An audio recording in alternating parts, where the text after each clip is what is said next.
Vamos a ver un ejemplo más con planos en el espacio. Vamos a comenzar dibujando planos. Es claro que un plano no se puede dibujar porque es una figura infinitamente grande, pero vamos a intentar dibujar un recorte que lo represente.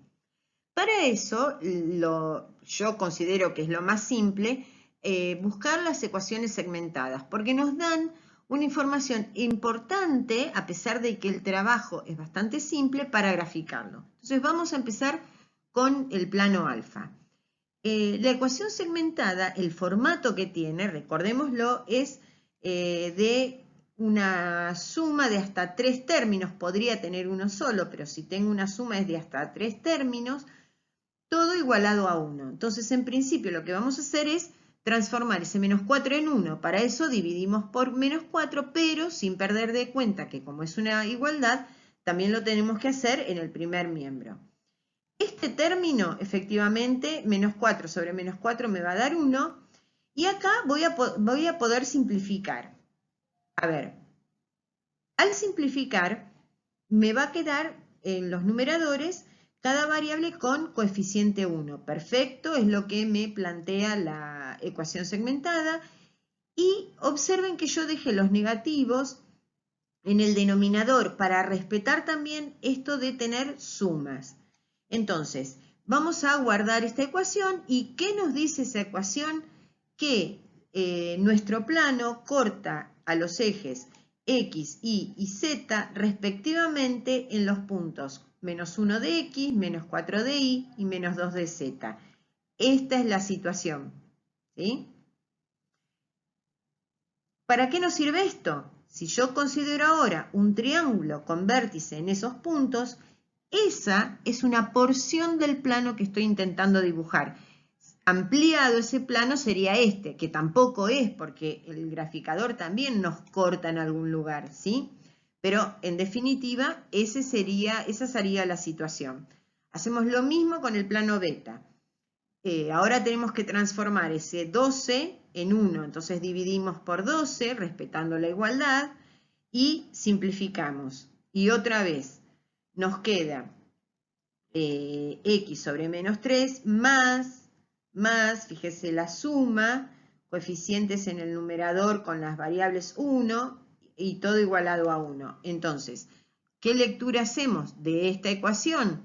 Que nuestro plano beta corta a los ejes respectivamente en los puntos, acá están dadas con sus 3 coordenadas, ¿sí? Pero en x igual a menos 3, en y igual a menos 4 y en z igual a menos 2, que son los valores que quedaron en el denominador. Lo mismo que antes, ese triángulo es el que a nosotros nos representaría el plano beta, ¿sí? Cuyo, si yo lo amplío un poquitito más, sería esto. ¿Está? Si yo tuviese que graficar ambos planos, no hay problema. Hago eso, ¿sí? Acá muestro una visión más grande, pero en realidad sería suficiente con graficar los dos triángulos.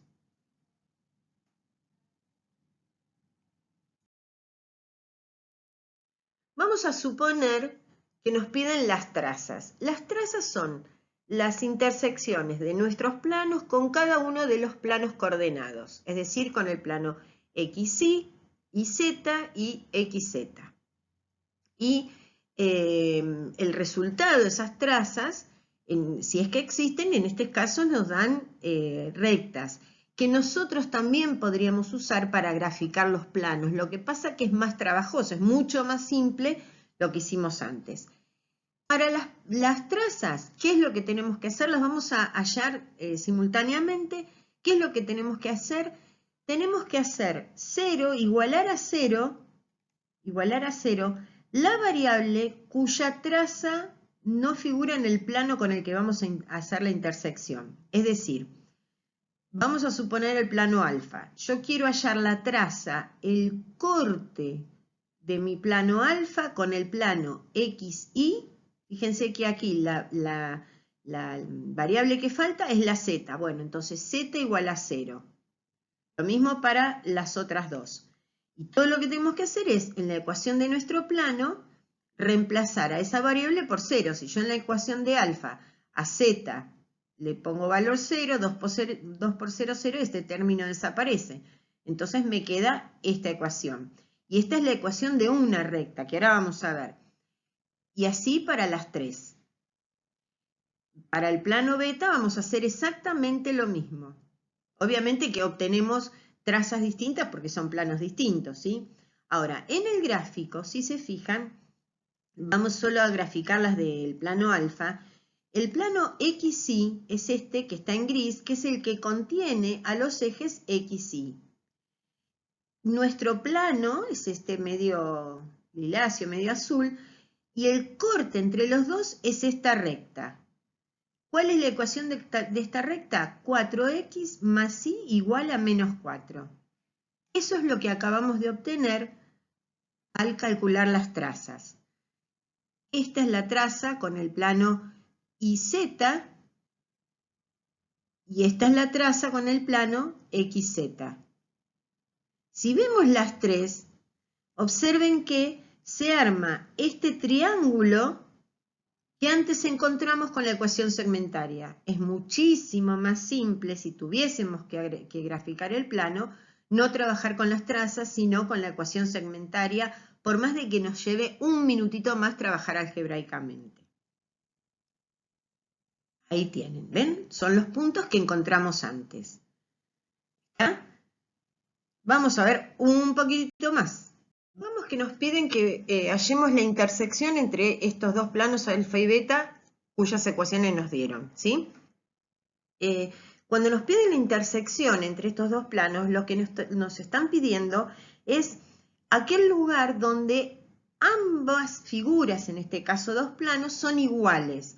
Por eso nosotros podemos decir que si son iguales, sus ecuaciones son iguales. Entonces, si operamos un poquitito, ustedes lo pueden ver después con tranquilidad, en este caso vamos a llegar a que x es igual a 0. Ahora, yo voy a reemplazar la x en cualquiera de las dos ecuaciones a o b, lo voy a hacer en a, ¿sí? Y nos queda esta expresión. Acá vamos a terminar de resolver este sistema. ¿Por qué? Porque nosotros tenemos tres incógnitas, x, y, z, y solo dos ecuaciones, a y b. Entonces, por más de que lo intentemos, no vamos a encontrar un valor específico para y y uno específico para z. Lo que vamos a llegar es a y igual a una expresión en función de z. Pudo haber sido z en función de y, pero en cualquier caso, siempre una en función de la otra. ¿Cómo vamos a rearmar la ecuación vectorial de la recta? Recuerden cuando nosotros teníamos las ecuaciones paramétricas. Yo voy a poner la solución de esta en este caso.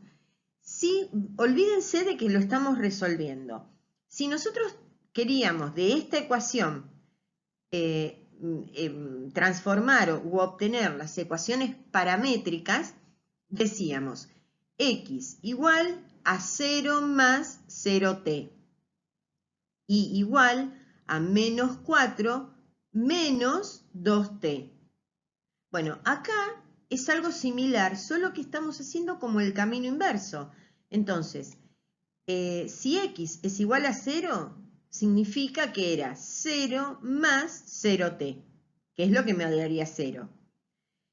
La y va a ser menos 4 menos 2t. Es como si a z lo estuviésemos considerando t. Entonces es menos 4 más menos 2t. Y z sería 0 más una t. Y ahí nos quedó la ecuación vectorial de la recta. No es el único modo de hacerlo, ¿sí?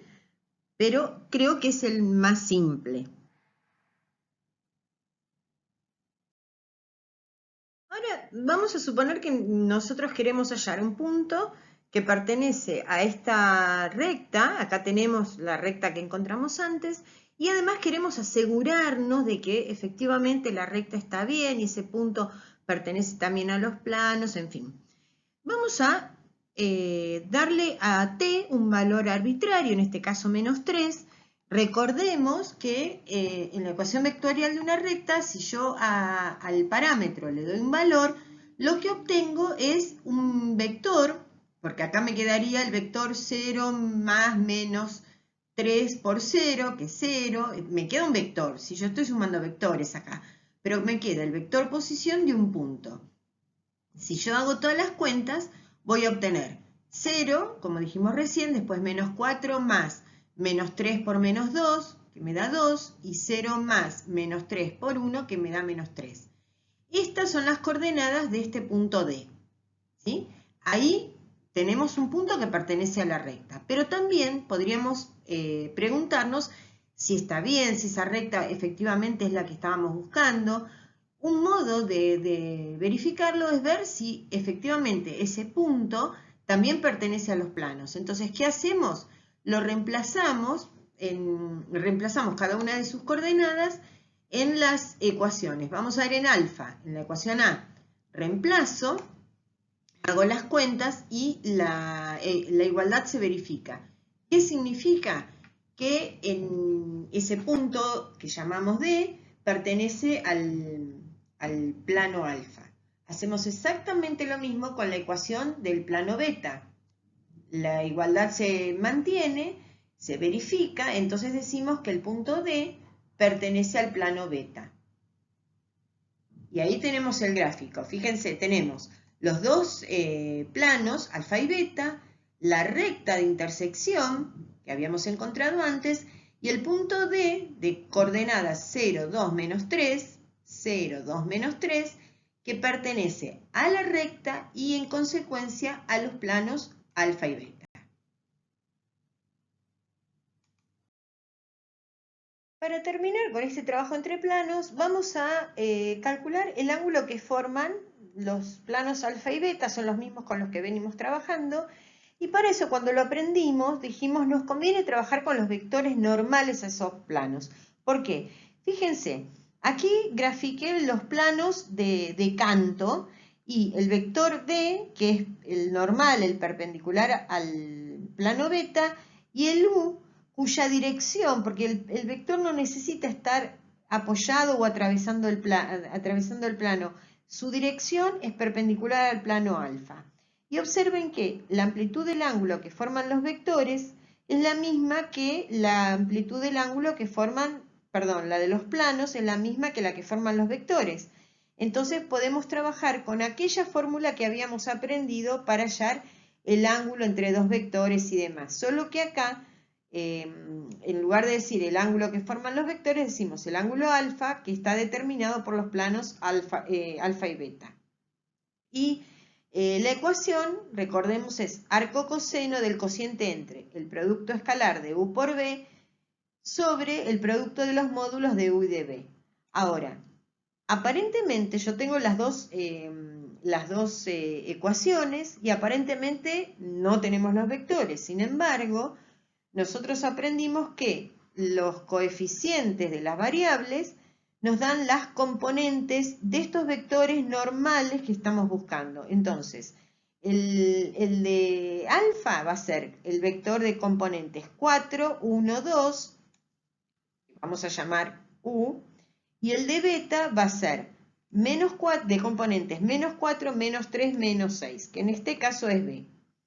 Con esos dos vectores tenemos primero que hallar sus módulos. Ya sabemos que para calcular los módulos de los vectores aplicamos la definición del teorema de Pitágoras o en su versión extendida, como en este caso para el espacio. Y el producto escalar, que recordemos que es la suma de los productos de las componentes homólogas, es decir, x por x más la y por la y más la z por la z de cada uno de los vectores. Y en este caso nos da menos 31. Ahora no tenemos más que considerar esas tres soluciones, esos tres resultados y reemplazarlos en la fórmula. Y efectivamente nos da que el ángulo que forman los planos es aproximadamente igual a 150,01 grados. Para que esto lo podamos ir entendiendo bien, quizás es bueno, además de esto, sentarnos, aunque sea con el mismo ejercicio, con la hoja en blanco, a ver si intentamos resolverlo solo, para ver si se entendió la idea en cada punto.